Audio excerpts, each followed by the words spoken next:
नूतन क्रोधी नाम संवत्सराच्या स्मितचिंतन बोध या आपल्या यूट्यूब चॅनलवरच्या सर्व प्रेक्षकांना मनपूर्वक शुभेच्छा देते आणि नवीन गुढीची आरती इथे सादर करते। जय देव जय ब्रह्मध्वजा शक आरंभ मानिती शालिवाहन राजा। जय देव चेतनाहीन पौरुषहीन पराक्रमहीन विजय श्रीना प्राप्त त्यांना जे स्वतः दीन।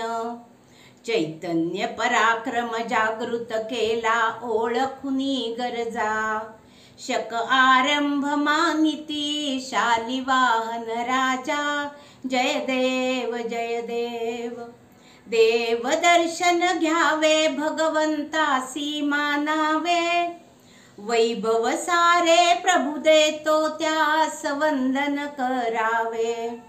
प्रसाद रूप मिळता समर्पण पाळतू रिवाजा शक आरंभ मानिती शालिवाहन राजा।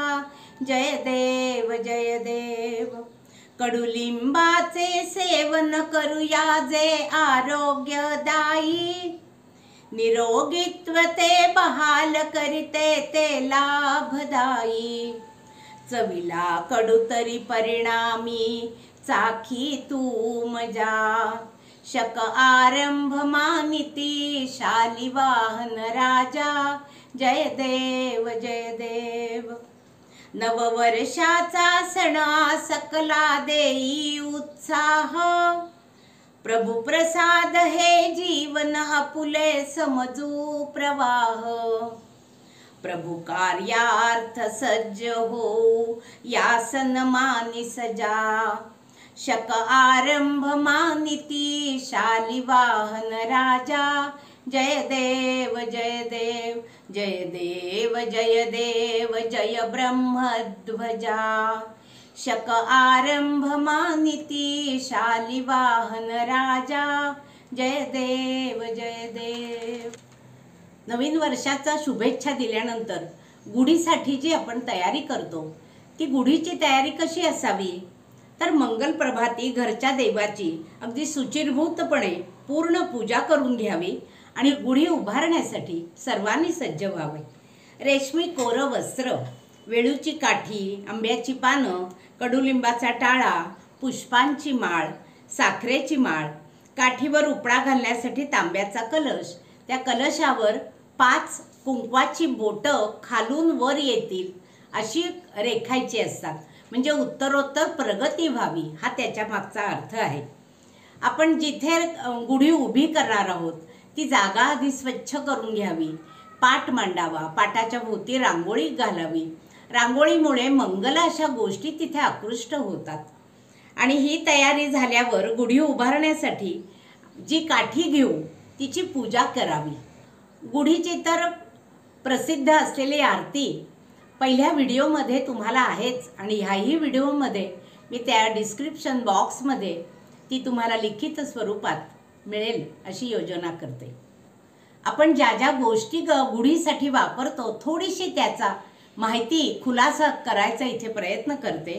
सत्कर्माचा शुभारंभ गुढीपाडव्यास हा उत्तम मानला जातो। कडुलिंब हा समुद्र मंथनातून आला, आयुर्वेद त्याला कल्पवृक्ष मानतो म्हणून कडुलिंबाच्या टाळ्याला अनन्यसाधारण महत्त्व आहे।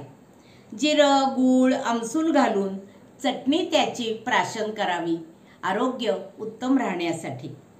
प्रजापती ग्रहाच्या प्रकाश लहरी प्रतिपदेला पृथ्वीवर सर्वाधिक येतात आणि त्या लहरी गुढीवर जो कलश आपण उपळा घालतो तो कलशामार्फत खेचल्या जातात आणि रेशमी वस्त्राद्वारे घरात प्रक्षेपित केल्या जातात। त्याला फुलांची सुंदर माळ आपण घालतो आणि साखरेची माळही घालायची पद्धत आहेच। ब्रह्मदेवाने विश्वाची निर्मिती सूर्योदयाला केली, कालगणना तेव्हा सुरू झाली, सत्ययुगाचा प्रारंभ झाला, 60 संवत्सराचे चक्र आपण मानतो आणि त्याप्रमाणे क्रमवार संवत्सरांची गती असते।